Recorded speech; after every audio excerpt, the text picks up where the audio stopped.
ChatGPT 4o mini log in, एक गांव की स्टोरी इन हिंदी। प्रवीण चंदेलर इंक को सब्सक्राइब करो प्लीज। एक छोटे से गांव में एक बार एक वृद्ध किसान रहता था।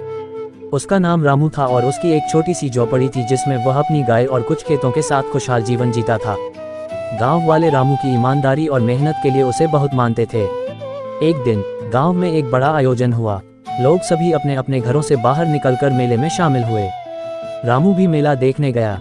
मेले में कई आकर्षक चीजें थीं, जैसे कि झूला, मिठाई और खेल।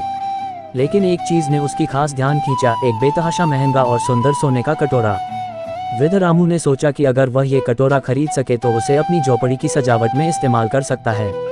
लेकिन उसकी सीमित आय के कारण उसे यह कटोरा खरीदने के लिए पैसे की कमी महसूस हुई। रामू के मन में सोने के कटोरे की लालसा नहीं थी, बल्कि उसने इसे गांव के बच्चों के लिए खरीदा। वह जानता था कि यह कटोरा गांव के बच्चों की खुशी का कारण बनेगा।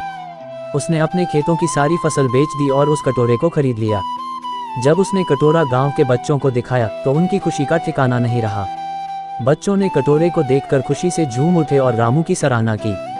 उस दिन के बाद से गांव में रामू की और भी अधिक इज्जत होने लगी।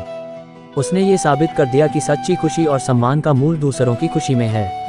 गांव के लोग हमेशा उसकी भलाई और ईमानदारी के लिए उसे याद रखते हैं और उसकी कहानी नई पीढ़ी को सिखाने के लिए एक प्रेरणा बन गई।